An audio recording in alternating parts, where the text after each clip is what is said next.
수일 후에 예수께서 다시 가버나움에 들어가시니 집에 계시다는 소문이 들린지라. 많은 사람이 모여서 문 앞에서 설 자리가 거기에 되었는데 예수께서 그들에게 불러서 말씀하시더니 사람들이 한 중풍병자를 네 사람에게 메워 가지고 예수께로 올세. 물릴 때문에 예수께 들어갈 수 없으므로 그 계신 곳의 지붕을 뜯어 구멍을 내고 중풍병자가 앉는 상을 달아내리니 예수께서 그들의 믿음을 보시고 중풍병자에게 이르시되 작은 자야 내 죄 사함을 받았느니라 하시니 어떤 소리관들이 거기 앉아서 마음에 생각하기를 이 사람이 어찌 이렇게 말하는가 신성 모독이로다. 오직 하나님 한 분 외에는 누가 능히 죄를 사하겠느냐. 그들이 속으로 이렇게 생각하는 줄을 예수께서 곧 중심에 하시고 이르시되 어찌하여 이것을 마음에 생각하느냐. 중풍병자에게 뇌죄 사함을 받았느니라 하는 말과 일어나 내 상을 가지고 걸어가라 하는 말 중에서 어느 것이 쉽겠느냐. 그러나 인자가 안에서 죄를 사는 문제가 있는 줄을 너희와 알게 하려 한다 하시고 중풍병자에게 말씀하시되 내가 내게 이르노니 일어나 내 상을 가지고 집으로 가라 하시니 그가 일어나 그 상을 가지고 모든 사람 앞에서 나가더니 그들이 다 놀라 하나님께 영광을 드리는데 그가 이런 일을 도무지 보지 못하였다. 아멘. 무심코 던진 돌에 개구리를 맞아 죽는다라는 말이 있습니다. 남을 의식하지 않고 그냥 아무렇지 않게 탁 뱉은 그 말 한마디에 그리고 생각 없이 한 나의 행동 하나로 인해서 그게 누군가한테는 큰 상처가 되고 누군가에게는 큰 고통이 될 수 있다라는 말입니다.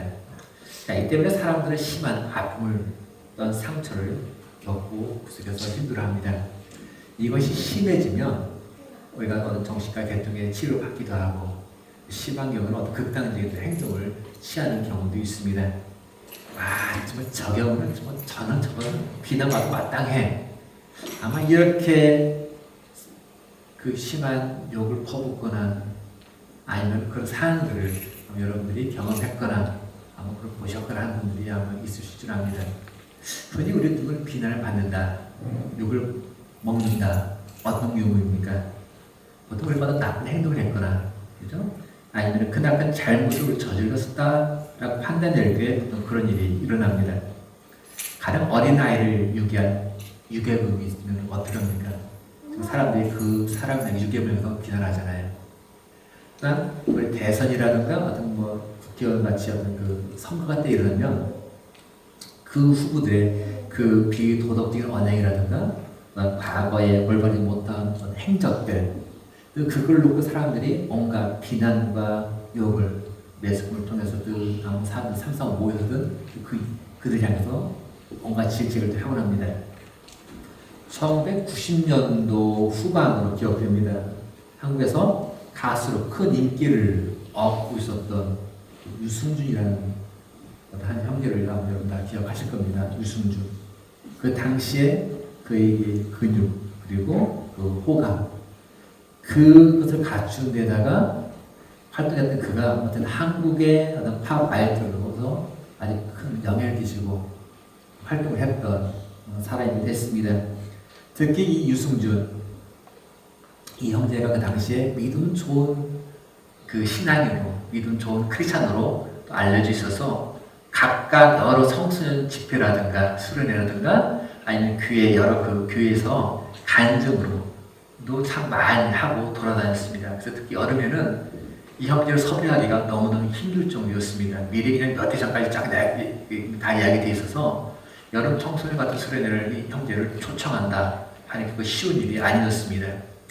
그래도 그가 병역 파동으로 인해서 그동안 누리고 있던 모든 인기가 하루아침에 비난으로 욕으로 얼룩지고 말았습니다. 평소에 그는 자신을 꼭 군대에 가겠다, 한국 군대에 가겠다 꼭 말을 했지만 막상 그가 이제 미국의 시민권을 딱 앞두고 있을 때 자신의 그 말을 번복합니다. 그리고 군대를 가지 않았지요. 바로 이것이 큰 사회적인 이슈가 되었습니다. 그러던 와중에 그 정치권에서도 정치인들의 소위 말하는 그 병역 비리 문제가 또 터졌습니다. 자, 그러니까 결국은 이것이 하나의 전 사회의 이슈가 되면서 이 형제가 하나의 재물이 되어버렸습니다. 그래서 결국은 이것이 또한 그가 미국에서 한국으로 돌아오는 길조차 완전 입국 거절까지 맛봐야 하는 상황이 벌어졌습니다. 자, 그가 겪는 심정은 어땠을까? 아마 고통도 그런 고통은 없었을 겁니다. 간혹 여러 매체를 통해서 그가 그 후에도 계속 이야기를 합니다. 나는 한국에 가서 다시 활동하고 싶다. 하지만 그 의견을 표현할 때마다 곧바로 불어닥치는 수많은 사람들의 그 비난과 욕, 아마 그것은 그의 그날 그 고통을 안겨 주었을 것입니다. 한편으로는 야, 그래도 좀 너무하다 싶을 정도로 지금 시간이 이만큼 지났는데 너무하지 않느냐 할 정도로 그런 생각이 좀 어쨌든 간에 그가 많은 사람들로부터 받았던 비난과 욕은 사실 출발은 본인이 했던 말에 대한 어떤 번복, 그의 행동에서부터 시작된 것을 우리가 부인하지 못합니다. 이처럼 우리도 가만히 보면 우리들이 행한 어떤 행동과 내가 내뱉은 어떤 말 때문에 때 아닌 비난, 때 아닌 욕을 우리가 받을 수가 있고 그것에 대해서 내가 큰 고통을 겪을 수가 있습니다. 야, 그래도 너무한 거 아니야? 야, 해도 너무하다. 정도 것이지. 라고 물론 반문할 수도 있습니다. 이 정도면 했으면 됐지. 그거 아직 이렇게까지 안 할 정도 있지만 어쨌든 출발은 원인 제공은 바로 내 자식인 내게부터 시작되었다는 것. 그건 분명합니다. 하지만 그 모든 것이 다 이런 것은 아닙니다. 아무런 잘못이 원인 제공이 내가 아님에도 불구하고 비난과 욕을 받는 경우도 꼭 있더란 이야기입니다. 단지 사람들이 우르르 가는 그 길을 따라가지 않았다고 그거에 대해서 비난거리게 됩니다. 내가 진리를 지키고자 노력했다는 이유만으로 때는 비난의 대상이 됩니다. 자신이 한 거는 아무런 힘이 없는 사람, 외로움 속에서 친구 한 명 없이 헤매는 그 사람이 내가 친구가 되어줬다는 것, 아파도 너무 아파서 눈물을 흘릴 힘조차 없던 사람과 내가 함께한 것, 바로 그 같은 이유로 인해서 때로는 사람들로 하여금 내가 비난을 낸 욕을 받는 경우도 있습니다. 우리의 머리는 사실 상적으로 이해가 안 갈 때도 있습니다. 하지만 현실은 그런 일들이 종종 일어납니다. 비난 욕, 꼭 내가 잘못해서 얻게 되는 것은 결코 아닙니다. 예수님 오늘 본문 보니까 가버나움 지역에 있는 한 집에 들어가서 사람들에게 가르쳤습니다. 그때 많은 사람들이 거기에 몰려왔습니다. 그 다음에 자연적으로 그 집을 향한 입구가 완전히 바뀌어버렸지요. 워낙 사람이 많이 몰리니까. 그러니까 어느 누구도 더 이상 그 집으로 들어가서 예수를 만난다는 것, 사실 이것은 불가능한 이야기였습니다. 자, 그때 저쪽에서 바로 4명의 친구가 1명을 들것에 들고서 찾아오는 사람들이 있었습니다. 그들 생각에 와, 이 친구가 저 안에 계시는 예수님을 만나면 분명히 나 알 것 같은데 근데 막상 와보니까 너무 많은 인파를 해서 뚫고 들어갈 염두가 나지 않습니다. 어떻게 할까 고민할 때 순간 한 친구의 머릿속에 짜락 하고 지나갑니다. 그래, 맞아. 지붕 위에 올라가서 내가 지붕을 뚫고 예수님께 내릴 수가 있겠다라는 그 생각을 갖습니다. 물론 요즘 같은 집은 그럴 수 없겠지만, 그죠? 그 당시에는 이렇게 콘크리트인 게 아니니까 그는 가능했습니다. 자, 이쯤 되자 이제 곧바로 그들이 시장에 들어갑니다. 이것저것 따질 겨를이 없습니다. 생각한 그들의 행동이 옮깁니다.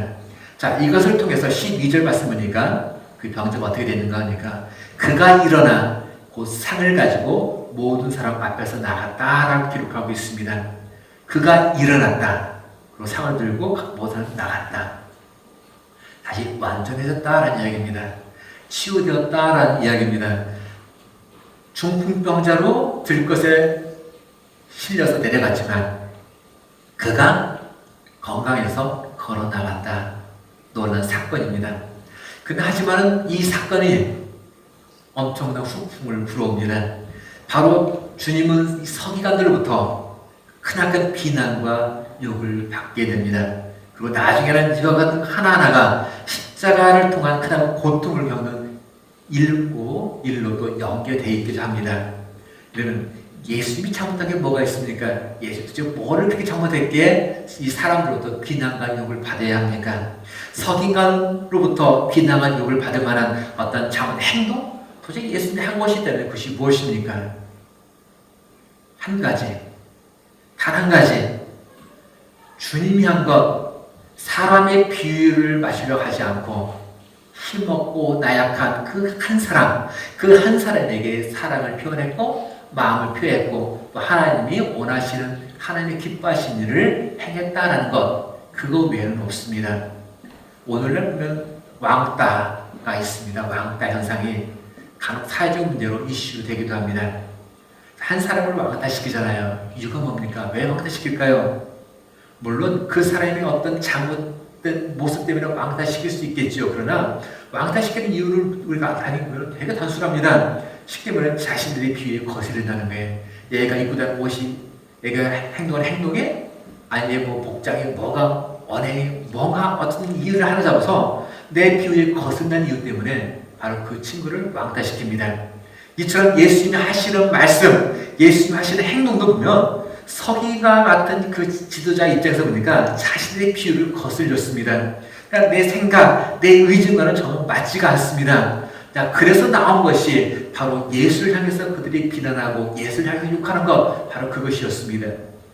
하지만 주님은 그러한 것에 그 마음을 신경을 쓰지 않습니다. 오직 주님의 관심은 한 가지였습니다. 하나님이 원하는 것, 하나님의 마음, 하나님의 뜻이 뭔가에 관심이 있었고, 그래서 하나님이 기뻐하시는 것이라면 설령 서기관들이 나를 향해서 비난하고 나를 욕하고 그래서 어떤 고통이 나를 따라온달지라도 그것은 나는 상관하지 않고 일을 하리라. 주님은 그렇게 행하실 뿐입니다. 여기서 우리는 그나마 어떤 사명이 있다는 것을 깨닫곤 합니다. 자, 어떤 고통이 있다 할지라도, 어떤 풍랑이 있다 할지라도, 어떤 비난이, 어떤 욕이 있다 할지라도 저와 여러분들이 해야 할 일은 바로 뭐냐? 따라해봅시다. 하나님을 기쁘시게 한다. 바로 그것이 우리들이 해야 할 사명입니다. 아멘? 바로 그것이 크리스찬들이 해야 할 사명인 거지, 뭐에 이렇고 저렇게 따라가는 것이 우리의 사명이 아닙니다. 자, 이런 모습을 보여준 사람들이 있습니다. 이들은 성민다는 것이 무엇인지, 또 하나님을 기쁘시게 해드리는 무엇인지를 그들은 보여주었습니다. 바로 4명의 친구와 1명의 중풍병자였습니다. 근데 이들이 갖고 있는 공통적인 특징이 하나 있습니다. 그들이 갖고 있는 공통 특징, 그 특징이 다른 것이 아니라 오늘 말씀 가만히 보니까 자신들부터 철저하게 주님을 믿고 있었다는 사실입니다. 내 자신부터 주님을 믿고 있었다. 자, 만약 이 4명의 친구가 없었다면 그 1명, 중풍병을 앓고 있는 1명의 친구, 그는 어떻게 되었을까요? 이 4 친구가 없었다면 답은 분명합니다. 계속 중풍병으로 누워 있었겠죠. 그 속에서 소망이 없을 것이고 힘든 삶을 보냈을지 모릅니다. 자, 오늘 5절 말씀을 다시 봅니다. 5절 말씀. 예수께서 그들의 믿음을 보시고 중풍병자에게 이르시되 작은 자야 내 죄의 사함을 받았니라 하시니. 자, 여기 보니까 예수께서 그들의 믿음을 보시고 그들의 믿음을 보셨습니다. 이 4명의 친구들의 믿음을 주님 보셨습니다. 주님이시라면 중풍병을 앓고 있는 이 친구 자신의 이치매를 반드시 고쳐주리라는 믿음의 확신을 가지고 있었다는 것입니다. 자, 그래서 그들이 기발한 방법, 지붕을 뚫고 예수께 내려보냄으로 바로 이 자기 친구를 데리고 주님께 나왔습니다. 이것을 주님은 귀하게 여기셨다라고 성경은 말씀하고 있습니다. 자, 이 친구들에게는 이런 믿음, 이런 확신이 있었습니다. 내가 알고 있는 예수님이라면, 내가 들어왔던 예수님이라면, 내가 믿고 있던 예수님이라면 내 친구, 이 중풍병자를 반드시 고쳐주시리라. 아멘? 그 사실을 이 친구들은 믿었습니다. 자, 이런 믿음과 확신이 있었기에 아무리 수많은 인파가 있을지라도, 어떤 역경이 그들 앞에 놓여 있을지라도 그들은 거기서 좌절하거나 포기하지 않고 주님께로 인도했습니다. 사실 이 내용들이 우리 자신의 큰 은혜를 안겨줍니다. 바로 오늘 친구들에 의해서 드릴 것에 의해 예수님께 실려온 환자, 그 환자는 오늘 성경 표현대로 중풍병자였습니다.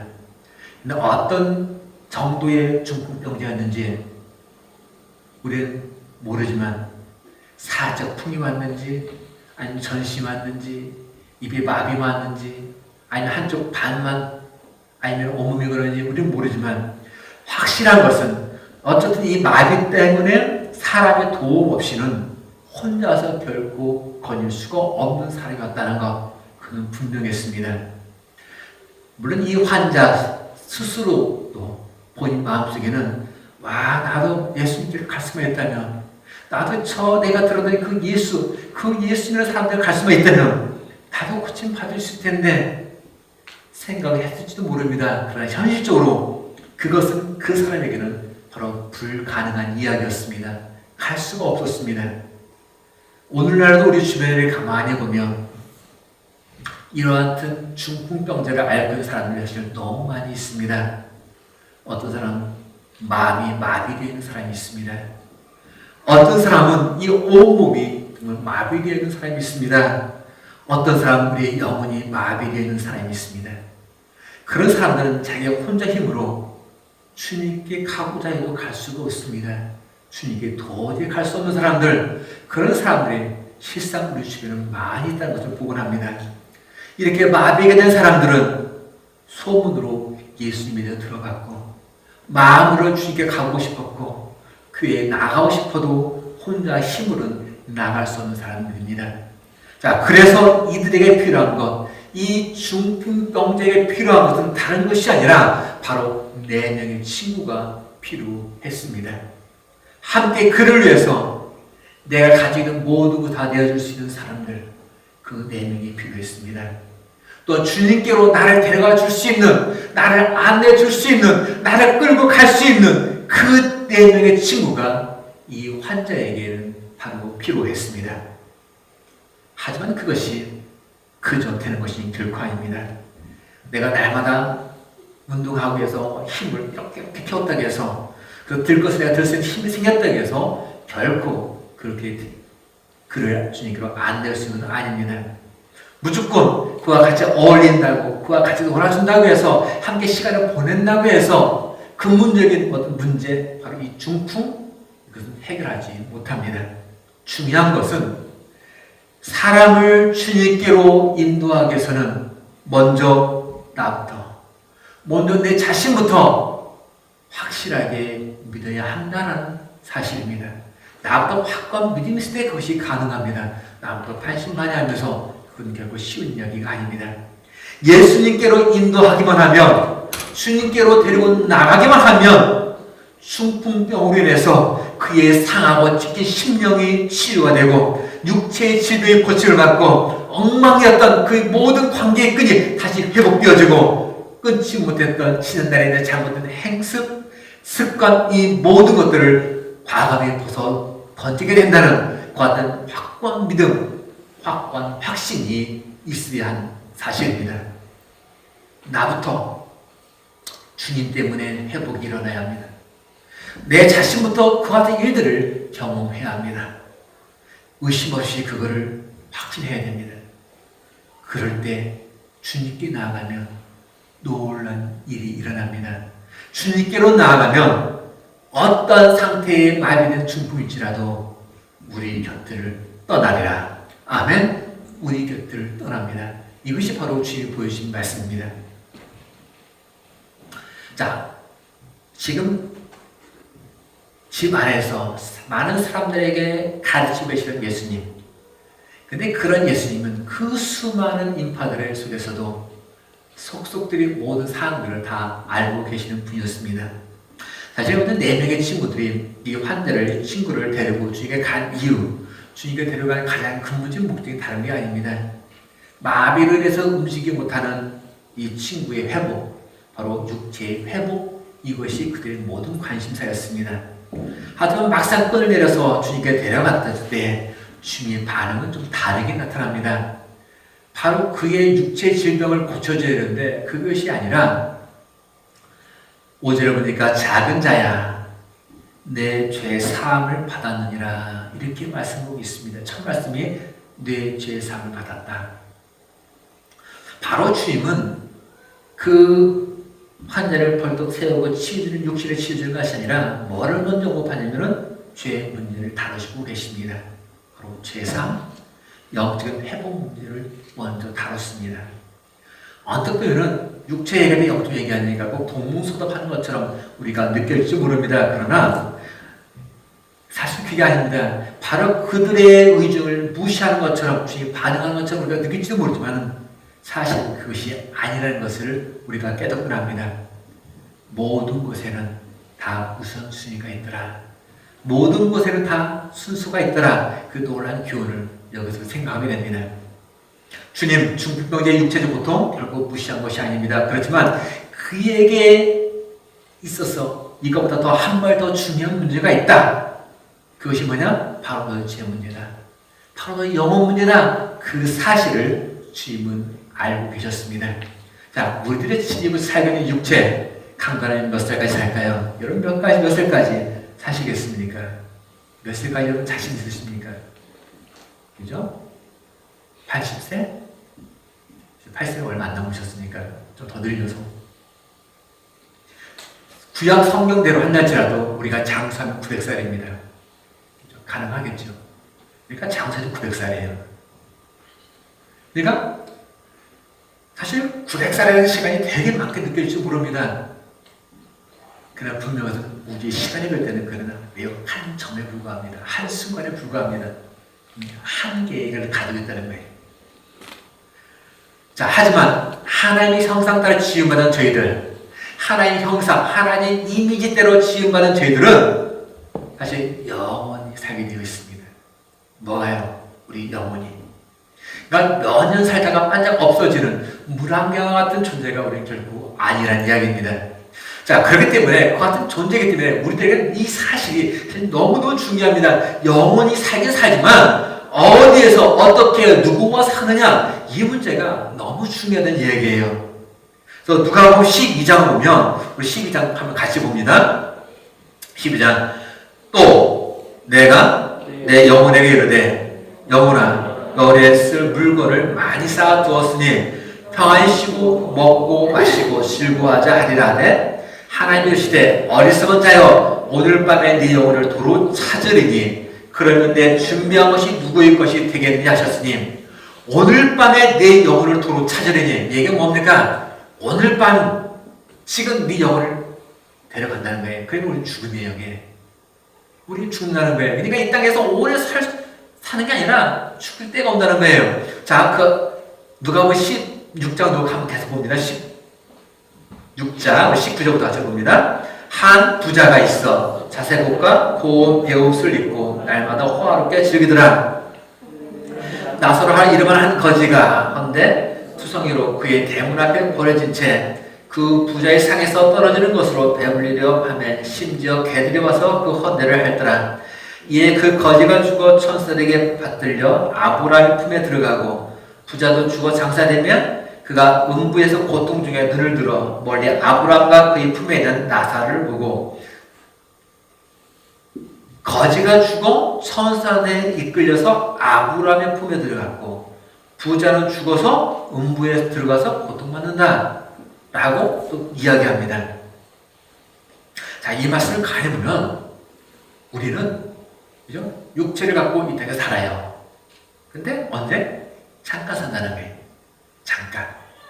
살다가 어느 한순간 딱 깨면 하나님이 영혼을 딱 부를 순간 우리 영혼이 뿅 하고 영원한 삶으로 어디를 간다는 거예요. 그래서 가는 장소가 여기 보니까 두 군데가 나와요. 하나는 아브라함의 품이라는 곳에 들어가고 또 하나는 음부에 들어간다는 거예요. 아브라함 품, 쉽게 말하면 천국에 가고 또 어떤 사람은 음부, 지옥에 간다는 겁니다. 그러니까 둘 중에 한 군데예요. 어떤 사람은 아브라함 품인 천국에서 영원히 사는 사람이 있고 어떤 사람은 음부, 지옥에 들어가서 영원히 사는 사람이 있다. 누가요? 우리 영혼이. 그래서 우리 영혼이 결국은 어느 곳에 가서 이제부터는 죽는 게 아니라 영원히 거기 있게 되는 거예요. 너무 중요한 얘기 아닙니까? 이 땅은 잠깐이고 어느 영원 사는데 이거 우리가 어디서 영원히 살 것이냐, 이런 문제가 우리가 대두되는 거죠. 자, 그렇기 때문에 이 땅에서 건강한 몸을 가지고 사는 것도 물론 매우 중요합니다. 그러나 그보다 앞서 내 영혼 문제를 해결하는 것이 더더 중요해. 바로 그것을 주님은 이 한 중풍병에 걸린 이 친구와 4명의 친구, 바로 이 사건을 통해서 우리들에게 말씀하고 계시는 겁니다. 간혹 저희들도 기도할 때, 주님께 기도할 때 내 생각에는 이 자체가 너무나 중요한 것 같고 너무 소중한 것 같고 이것만 이루어지면 모든 게 다 해결될 것 같이 느낄 때가 있습니다. 그래서 그걸 놓고 우리 목숨을 때는 간절한 마음으로 주님께 기도합니다. 근데 주님의 응답 보면은 내가 생각하고 있는 것과는 다른 모습으로 응답되어진 것가 꽤 있더라는 거예요. 때로는 주님께서 우리의 기도를 들으시지 않나 보다 할 정도로, 생각이 들 정도로 이루어진 경우도 있습니다. 정말 그럴까요? 근데 사실은 우리가 조금 더 깨달으면, 더 주님 마음을 안 내면 사실 그렇지 않다는 우리가 알게 됩니다. 실제로 우리의 하나님은 내가 미처 깨닫지 못한 보다 더 중요한 뭔가를 알고 계시기에, 보다 더 중요한 욕구를 알고 계시기에 그걸 채워주시는 분이 바로 우리 하나님이십니다. 그러니까 내가 생각하는 아니고 더 좋은 걸 주시던 얘기예요. 우리 자녀들이 아빠 뭐 해줘, 엄마 뭐 했을 때 사실 그게 볼 때 별로 우리가 중요하지 않다면은 그건 해주는 게 아니라 더 중요한 걸 해주는 것처럼 하나님 보실 때 우리가 요구하고 생각하는 그보다 더 놀라운 것들을 해주시는 분이 우리 하나님이시더라는 거예요. 근데 문제는 뭐냐? 우리가 구할 거를 때로는 구하지 않는다는 것이, 하나님이 때로는 원하지 않는 걸 구한다는 것이 때로는 그것이 문제일 수가 있다는 거지. 하나님께서는 결국 우리 모든 것들을 모르는 척, 소홀한 적이 한 번도 없으십니다. 주님은 왜 그러시냐면 속속들이 우리의 속을 다 알고 계시기 때문에 그래요. 실제로는 내 자신도 나를 모를 때가 있어요. 내 자신도 내가 도대체 뭘 원하는지, 뭘 하고자 하는지, 뭐가 진짜 필요한 건지 몰라서 정말 침을 땡볕고 탁 튀기는 것 심령으로 어디로 가야 될지 몰라서 우왕좌왕하는 것이 바로 우리들의 모습입니다. 하지만 주님은 우리가 뭘 어떻게 하는 것이, 어디라도 발걸을 내는 것이 나를 위한 것인지를 지금 너무 잘 알고 계신 분이 우리 주님이시라는 거예요. 서기관들이 예수님의 죄의 사함 선포 때문에 그들이 마음이 불편해져가지고 속으로 저거 신성모독인데 그렇게 생각하는 그것까지 주님은 알고 계셨습니다. 이 시간에 여기 앉은 우리 모두의 중심을 보시는 분, 우리의 속속들이 알고 계시는 분, 바로 그분은 우리들의 주님이십니다. 우리들이 깨지고 상한 마음도 주님 알고 계십니다. 또 우리가 비난하고 욕하는 그런 모습도 주님은 알고 계십니다. 내가 왜 지금 기뻐하는지 그 이유도 알고 계시고, 때로 내가 왜 괴로워하는지, 내가 왜 고민하는지, 내가 왜 참을 못 이루고 있는지조차도 주님은 알고 계시는 분이 우리 여호와 하나님이십니다. 그러니까 내가 더 이상 숨길 이유가 없습니다. 내가 주님께 알지 못할 이유가 없습니다. 내가 품고 있는 생각, 내 속에 있는 그 의중을 꽁꽁꽁꽁 묶어둘 이유도 전혀 없습니다. 단지 주님께 나를 표현하기만 하면 됩니다. 우리 영적, 아니면 신체적 필요 욕구, 그뿐만 아니라 나의 조그만 소원까지 다 들어주시고 그렇게 해주시는 분, 그렇기 때문에 우리 주님이 얼마나 감사한 분인지 우리는 알지 못합니다. 이제부터는 한번 우리의 소원을 있는 그대로 꽁꽁 묶어두지 말고 한번 주님께 놓아봅시다. 또한 다른 사람들의 그 필요를 남김없이 내가 또 알려줍시다. 중풍병자를 메고 간 그 4명의 친구처럼 우리 주위에서 보면은 중풍병자로 인해서 고통을 당하고 있는 친구들이 있습니다. 그들을 주님께로 안내하는 역할들이 바로 우리의 몫입니다. 사람들은 모두 다 주님을 필요합니다. 그러나 그들 속에서는 중풍병자처럼 우리가 도와야만 주님을 만날 수 있는 마음의 중풍병자, 몸의 중풍병자, 어떤 사람과의 관계 속에서 중풍병자, 아니면 하나님과 나의 관계에서의 중풍병자, 그런 사람들이 있습니다. 나는 주님이 필요합니다. 또한 그들 역시 모두가 다 주님이 필요합니다. 우리 이 시간 같이 한번 기도하시겠습니다. 여러분 혹시 주님이 필요하십니까? 혹시 여러분 아직도 주님이 필요하십니까? 그러면 주님께 나오십시오. 혹시 내 주변에, 내 이웃에, 내 가족 중에 정말 주님을 필요로 하는 사람이 있습니까?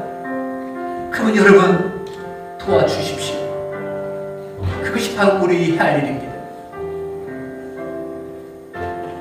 나도 그들도 우리 모두는 다 주님이 필요한 사람.